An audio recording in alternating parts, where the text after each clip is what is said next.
Olá, queridos alunos. Iniciaremos hoje a nossa segunda aula da disciplina Assistência ao Paciente em Estado Grave, com a temática Conhecendo o Paciente e Atendendo às Suas Necessidades Humanas Básicas. Qual é o perfil do paciente de unidade de terapia intensiva? O paciente é admitido na UTI, ou seja, na unidade de terapia intensiva, quando apresenta insuficiência de um ou mais sistemas fundamentais, como é o caso do sistema respiratório ou cardiovascular. Caso de pacientes grave e irrecuperável, ou ainda no pós-operatório de grandes cirurgias, quando há morte cerebral, como possível doador também. Mas e aí? O que são pacientes graves? Pacientes graves são aqueles que apresentam comprometimento da função vital por meio da insuficiência respiratória aguda, renal, estado de choque, estado de coma, desequilíbrio hidroeletrolítico, grande queimado, parada cardíaca, politraumatismo e intoxicações graves. Geralmente, pessoal, os pacientes que internam na unidade de terapia intensiva, eles apresentam alguns fatores psicológicos, entre eles o medo. O medo, ele está associado à ansiedade e insegurança. Por que ansiedade? Porque o paciente ele fica ansioso, até pelo fato dele estar sozinho na UTI e não ter um acompanhamento, não ter um acompanhante do lado.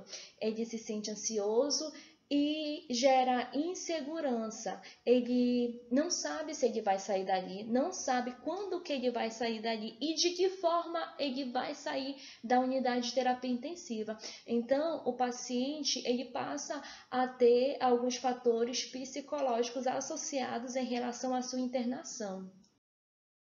Assim como o paciente passa por alterações nos fatores psicológicos, a família, o pai, a mãe, a avó, tio também vai sofrer algumas alterações que está relacionada ao medo. Esse medo ele pode gerar depressão. A depressão pode estar associada ao óbito do paciente. Geralmente, alguns pacientes eles internam na unidade de terapia intensiva e eles não saem dali. E em outros casos, alguns pacientes eles internam e saem. Então, a família ela fica um pouco depressiva, alguns familiares, só que no mesmo momento que eles ficam depressivos, eles sentem esperança. Por quê? Eles ficam pensando, eles ficam imaginando que aquele paciente, ele está ali, mas ele vai sair dali, ele vai ficar bem e ele vai voltar a desenvolver as suas atividades da vida diária, voltar à rotina que ele tinha anteriormente, voltar ao trabalho, voltar ao convívio familiar. Mas e aí, pessoal? Lembramos que na UTI nós temos o humanizar. Mas o que é humanizar? Humanizar em UTI, pessoal, nada mais é que significa cuidar do paciente como um todo, englobando um contexto familiar e social, ou seja, é o conjunto de medidas que engloba o ambiente físico, o cuidado dos pacientes e seus familiares e as relações entre a equipe de saúde também. Aqui, esses profissionais da saúde estão envolvendo os técnicos de enfermagem, os médicos, enfermeiros, todos aqueles que promovem uma assistência e humanizar na unidade de terapia intensiva. Aqui eu trago para vocês algumas técnicas de enfermagem que são utilizadas, que são de suma importância na unidade de terapia intensiva. A primeira é a higiene. A higiene do paciente é de suma importância. Essa higiene pode ser realizada através do banho de aspersão. Esse banho de aspersão é aquele realizado no chuveiro. Se o paciente ele for consciente, for orientado, o técnico de enfermagem pode levá-lo ao banheiro e auxiliá-lo no banho. O banho de imersão já é mais para aquelas crianças, que é o banho na banheira. E o banho no leito já são para aqueles pacientes que estão restritos ao leito e por algum motivo não podem sair dali, tem alguma restrição ou podem estar entubados também. Ainda em relação às técnicas de enfermagem, a equipe de enfermagem ela vai promover o conforto desse paciente. Mas de que maneira esse conforto?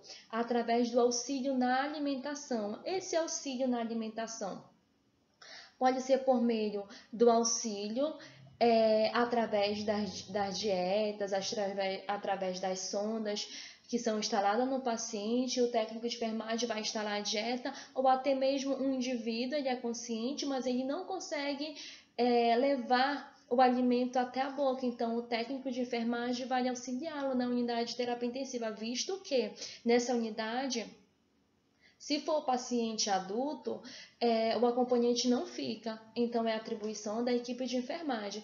E auxiliar na eliminação vesical intestinal, é aquela coisa, o paciente ele fez a diurese, então a gente não pode deixar esse paciente, em hipótese nenhuma, com a fralda ali, digamos assim, encharcada, porque ali aquele paciente vai desenvolver uma assadura e depois, futuramente, quem sabe, uma lesão. Então, isso já vai prejudicar aquele paciente numa unidade de terapia intensiva. Temos alguns casos que tem pacientes que eles são sondados, mas ali não é porque o paciente vai ser sondado que você não vai fazer nada. Lembrando que a sonda vesical de Foley, a bolsa coletora de diurese, ela enche. Então, se ela enche, a gente precisa o quê? Esvaziar e contabilizar no balanço. Outras técnicas relacionadas à segurança do paciente. A segurança do paciente, ela está relacionada aos medicamentos, saber o horário daquele medicamento, para que aquele medicamento serve, será que a via daquele medicamento está certo, será que a prescrição está certa, tudo isso se atentar, porque aquele paciente ele pode não ser consciente nem orientado, mas ele pode estar entubado, então o cuidado vai ser todo nosso. E ver a via. Será que o paciente está com acesso venoso periférico? Será que ele está com catéter venoso? Será que a medicação é pela sonda? Será que a medicação é por via oral? Tudo isso a gente precisa saber. E de suma importância para a equipe de enfermagem registrar nos prontuários os cuidados realizados naqueles pacientes que estão ali. E eu trago para vocês aqui a contenção. A contenção aqui ela é importante. Por quê? Porque às vezes nós temos pacientes que eles são totalmente desorientados, mas que eles não estão sedados. Então, o que vai precisar fazer? A gente precisa contê-los ao leito. Porque senão eles vão arrancar os aparelhos, arrancar acessos e vão querer levantar da cama, sendo que eles não podem. Aí, então, a equipe de enfermagem entra com a contenção desse paciente. Eu trago para vocês algumas técnicas de alimentação. Essa alimentação, pessoal, ela pode ser por via oral. Se não for por via oral, vai ser realizada pela sonda nasogástrica. Se não for pela sonda nasogástrica, vai pela sonda nasinteral. Se não for pela sonda nasinteral, vai pela famosa gastrostomia, que é conhecida como GTT, que é implantada para poder esse paciente se alimentar. Lembrando que a alimentação ela é importante para a qualidade da saúde do paciente ali na unidade de terapia intensiva. E as técnicas de hidratação. Esse paciente ele precisa ficar hidratado, tanto a pele desse indivíduo, para não desenvolver possíveis lesões, e a hidratação venosa. Essa hidratação venosa está relacionada às administrações de soro, de hidratações que esse paciente vai precisar. Lembrando que numa unidade de terapia intensiva, grande é o índice da lesão por pressão, e lesão por pressão, quando o paciente desenvolve competência da equipe de enfermagem é a atribuição da equipe de enfermagem prevenir essa lesão por pressão, tá? Quando o paciente já desenvolve essa lesão, ou seja, o cuidado está tendo falha, ou algum motivo o paciente tem ali para estar desenvolvendo aquela lesão por pressão. Lembrando que a lesão por pressão, ela aumenta o tempo de hospitalização, o tempo de internação daquele paciente. Aqui eu listei para vocês 5 cuidados que nós devemos ter em relação à pele do indivíduo que está ali numa unidade de terapia intensiva, que necessita de cuidados diários. A primeira que eu coloquei aqui foi a inspeção diária da pele. Essa inspeção diária da pele, ela é fundamental, pois existem pacientes que eles apresentam moderado e alto risco de desenvolver a lesão por pressão. Necessitam de inspeção diária de toda a superfície cutânea, da cabeça aos pés. Esses pacientes, em geral, hospitalizados podem apresentar deterioração da integridade da pele em questões de horas, em virtude da rápida mudança de fatores de riscos em pacientes enfermos. Então, pessoal, deve-se ter atenção especial às áreas de proeminências ósseas para o desenvolvimento de lesão por pressão, visto que essas áreas elas são mais suscetíveis a desenvolver a lesão. Aqui eu coloquei realizar a mudança de decúbito. Essa mudança de decúbito, geralmente ela é realizada de 2 em 2 horas. Mas e aí, por que eu devo realizar essa mudança de decúbito? Essa mudança de decúbito, ela vai fazer que o indivíduo, que o paciente evite o risco de fricção entre os tecidos. Se tem fricção, o paciente vai desenvolver lesão. Aqui, no terceiro, eu trago para vocês o manejo da umidade.